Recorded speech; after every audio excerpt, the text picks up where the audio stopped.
sur Grain Folie fait son show. Aujourd'hui, une petite vidéo pour vous expliquer comment je classe et je range mes dies, mes tampons et mes classeurs d'embossage. Donc, avant toute chose, quand je reçois, ou quand j'achète des tampons, on va commencer par les tampons. D'ailleurs, ce sera pareil pour les classeurs d'embossage, donc je vous expliquerai. Quand je reçois mes tampons, en fait, ils sont en général, comme vous tous, sous forme de plaques. Ce que je fais en premier, c'est que je vais les ranger.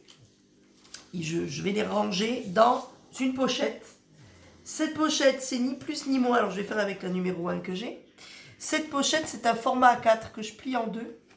Et je scotche en fait les côtés, de chaque côté, pour en faire une petite pochette.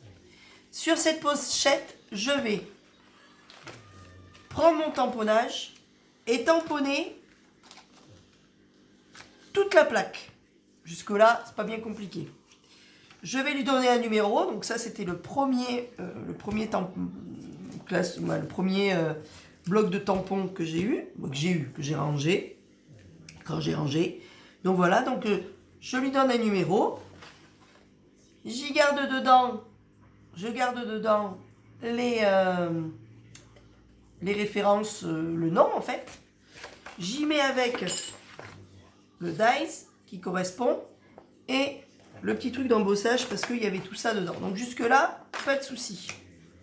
Je mets tout dedans et je lui donne un petit numéro qui est le numéro 1. Là, c'est le numéro 1. Je marque en même temps que dedans il y a des tampons, dies et embossage. C'est le TDE que vous voyez. Et en dessous, je marque où je l'ai acheté et je remets la référence. Voilà. Donc là, je les range là-dedans. Une fois qu'ils sont rangés que c'est rangé là-dedans, je les mets tous dans un carton. C'est de la récup, hein, je vous rassure. Dans un carton, je tape dans la caméra, connerie. Je les range tous et en fait, si vous voyez, ils sont tous en numéro 1, 2, voilà. Vous avez tous les numéros, les uns derrière les autres. Et je fais ça pour tous mes blocs de tampons que je reçois. Toutes les planches, là par exemple, ce sont les gorjus sur ces deux-là. Là, vous avez les petites fleurs. Donc c'est le bloc. Le bloc, il est collé. Le bloc de petites fleurs. Voilà, et je fais ça pour tous. Donc jusque-là, ils sont rangés. Tout est rangé proprement dans des pochettes.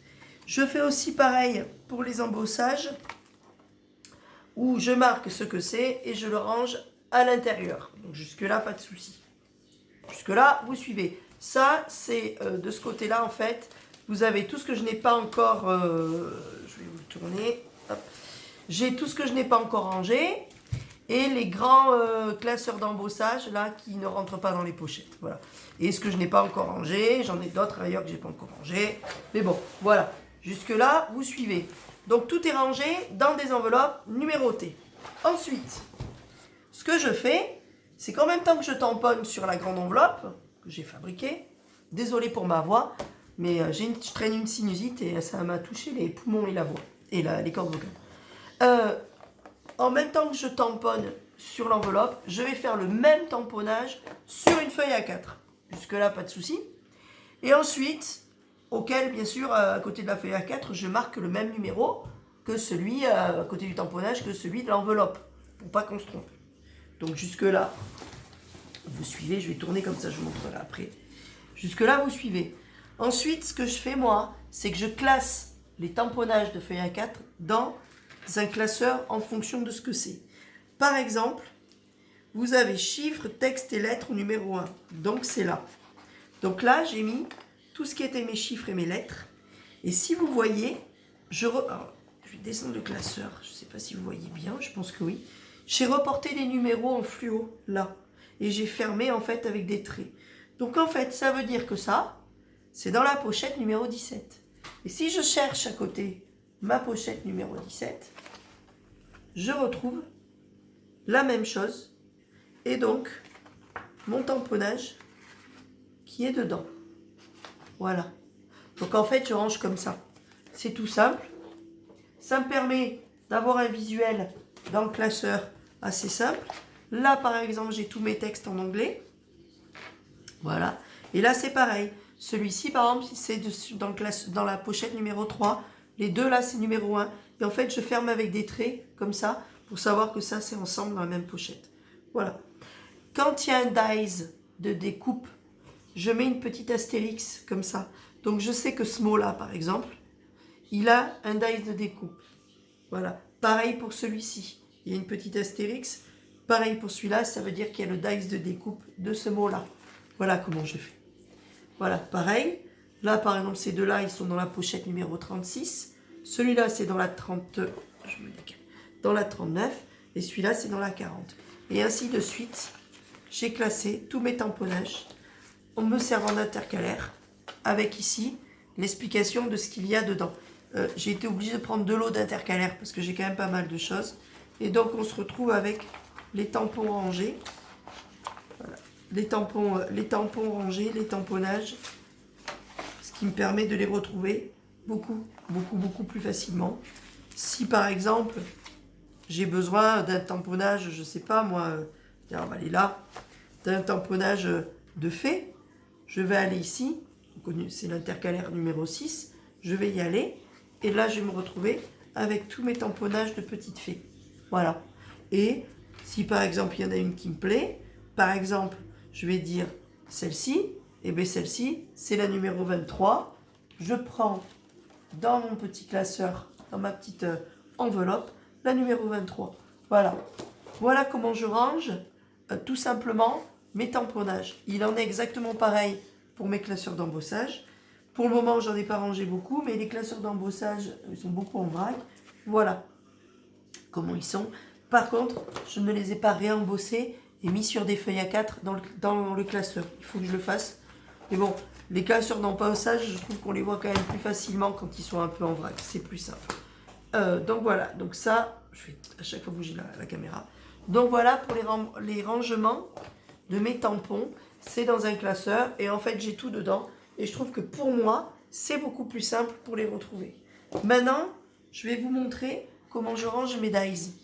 Alors là aussi, c'est relativement simple. Mince, je vais tourner mes dessins. Je me suis pas pris la tête. J'ai pas fait de trucs en scrapbooking là qui s'ouvrent parce que j'ouvre beaucoup et je me connais, je risque d'abîmer. Donc en fait, ce que j'ai fait, c'est que j'ai acheté à Action ça. Je crois que j'en dois en avoir un vide. Je vais regarder. Il me semble que j'en ai un vierge. Traîne. Ouais. J'en ai un vierge qui traîne. Je vais pouvoir vous le montrer. Voilà. C'est celui-là en fait. C'est ça. Je l'ai payé à moins de 2 euros. Je crois que je l'ai payé à 1,59 € ou 69. Je sais plus. Bon, en tout cas, c'est dans les moins de 2 euros. Entre 1,50 € et 2 euros. Voilà. Donc j'ai pris ça. C'est un... voilà, c'est comme un lutin. Ce qu'on appelle un lutin, mais avec des petites pochettes comme ça, et il y a, je crois, 5 ou 6 pages. Voilà. Donc en fait, j'ai pris ça, et j'ai acheté des feuilles magnétiques. Alors les feuilles magnétiques que j'achète, moi, je ne les ai pas achetées à Action, parce qu'il n'y en a pas dans mon Action. Donc je l'ai acheté sur Amazon. Elles sont plus chères, mais par contre, elles tiennent bien. Bon, elles sont souples, hein, donc il faut les mettre sur support, mais par contre, elles sont hyper aimantées. Moi, j'ai pas de souci avec. Donc là, je l'ai mis sur la première. Et en fait, ce que j'ai fait, voilà, c'est simple. Je me suis fabriqué des plaques. D'ailleurs, vous voyez, hein, ça tient, il n'y a pas de souci. Hein, je peux secouer, il n'y a rien qui tombe. Hein. Je me suis pris donc du carton. Avec mon gros scotch Action, là, le gros scotch tapissier. Hein, j'ai barbouillé j'en ai mis plein. Et puis, voilà, j'ai donc collé coller ma plaque, je vais y arriver, coller ma plaque aimantée sur mon carton, et comme ça je peux mettre mes dies dessus, et j'ai plus qu'à le glisser dedans. Voilà, j'ai plus qu'à le glisser dedans, ça y est, c'est rangé. C'est tout bête, je me suis fait mes classeurs comme ça. Voilà, mes classeurs ont été faits de cette manière-là. Et je trouve ça super sympa. Voilà, pour moi, hein. Voilà, donc en fait, quand vous avez besoin d'un, ben... Et en plus, comme ils ne sont pas les uns collés aux autres, quand vous les refermez, il y a les pochettes plastiques qui sont là. Je trouve que ça protège les zones de découpe. L'acier ne frotte pas contre l'acier. Donc je trouve que ça protège quand même pas mal. Désolé pour ma voix, c'est l'horreur.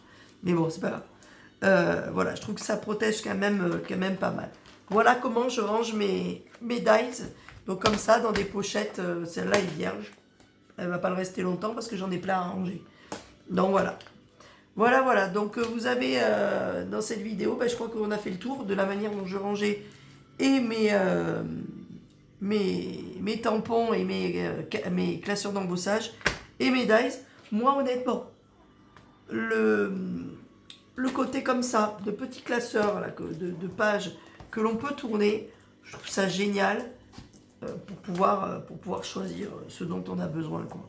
Moi j'adore ça en fait. Voilà. J'ai essayé ça et je changerai pas, je resterai là-dessus. Voilà.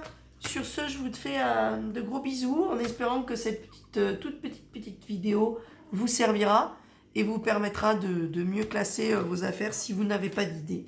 Je vous fais des bisous et je vous dis à bientôt. Bye bye.